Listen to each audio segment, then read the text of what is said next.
السلام علیکم، welcome to my channel القمر آن لائن انسٹیٹیوٹ۔ پچھلی ویڈیو میں ہم نے جانا تھا کہ نجاست کی دو اقسام ہیں، حقیقی اور حکمی۔ اس کے بعد نجاست حقیقی کو جانا تھا کہ اس کی بھی دو اقسام ہیں، غلیظہ اور خفیفہ۔ آج کی اس ویڈیو میں ہم نجاست غلیظہ کی صورتوں کو جانیں گے اور ان کو پاک کرنے کی صورتوں کو بھی سمجھیں گے۔ نجاست غلیظہ کی دو صورتیں ہیں، یا تو نجاست گاڑھی ہوگی جیسے پاخانہ، گوبر وغیرہ، یا پھر نجاست بہنے والی ہوگی، پیشاب، شراب، خون وغیرہ۔ نجاست چاہے گاڑھی ہو یا بہنے والی ہو، دونوں صورتوں میں درہم کا اعتبار کیا جائے گا۔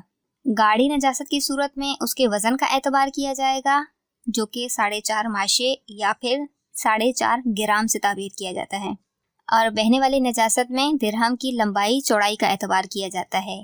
اس کو آپ اپنے ہاتھ کی ہتھیلی سے بھی تعبیر کر سکتے ہیں کہ آپ کی ہتھیلی کی جو گہرائی ہے اس کو آپ دیکھ کر جو ہے وہ نجاست کے پھیلاؤ کا اعتبار کر سکتے ہیں۔ یعنی اس کو آپ یوں سمجھ لیں کہ آپ اپنی ہتھیلی پر پانی ڈالیں تو جتنا پانی آپ کی ہتھیلی پر رک جائے گا تو وہ گہرائی تعبیر کی جائے گی۔ بہنے والی نجاست میں اپنے ہاتھ کی گہرائی کا اعتبار کریں گے اور اس کے مطابق آپ اندازہ لگائیں گے کہ یہ درہم سے زیادہ ہے، درہم کے برابر ہے یا پھر درہم سے کم ہے۔ گاڑھی نجاست ہوگی تو وزن کا اعتبار ہوگا، بہنے والی نجاست ہوگی تو آپ کے ہاتھ کی گہرائی کو دیکھا جائے گا۔ اس کے بعد ہم اگلا مسئلہ دیکھ لیتے ہیں کہ نجاست غلیظہ کپڑے یا بدن پر لگ جائے تو کیا کیا جائے۔ یا کپڑے پر لگے گی یا بدن پر لگے گی یا دونوں کو، ٹھیک ہے، کپڑا اور بدن دونوں کو بھی شمار کیا جا سکتا ہے۔ تو اس کی 3 صورتیں بنتی ہیں۔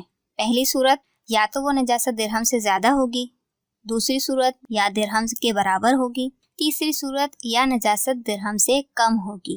ٹھیک، اگر نجاست درہم سے زیادہ ہے تو اس کا یعنی کپڑے کا یا بدن کا پاک کرنا فرض کہلائے گا، اور اگر کسی نے بغیر نجاست کو دھوئے اسی حالت میں نماز پڑھ لی تو اس کی نماز ہرگز نہیں ہوگی۔ دوسری صورت ہے درہم کے برابر، تو اگر نجاست درہم کے برابر کپڑے یا بدن یا دونوں میں ہی اس کے برابر لگی ہے تو اس کا پاک کرنا واجب ہوگا، ورنہ نماز مکروہ تحریمی کہلائے گی، اور مکروہ تحریمی نماز کو دوبارہ لوٹانا واجب ہوتا ہے۔ پھر تیسری صورت پر آ جاتے ہیں کہ اگر نجاست درہم سے کم لگی ہو تو اس کپڑے یا بدن کا پاک کرنا سنت کہلائے گا، اور اگر ہم نے پاک نہیں کیا تو خلاف سنت عمل کہلائے گا اور نماز کو لوٹانا بہتر ہے۔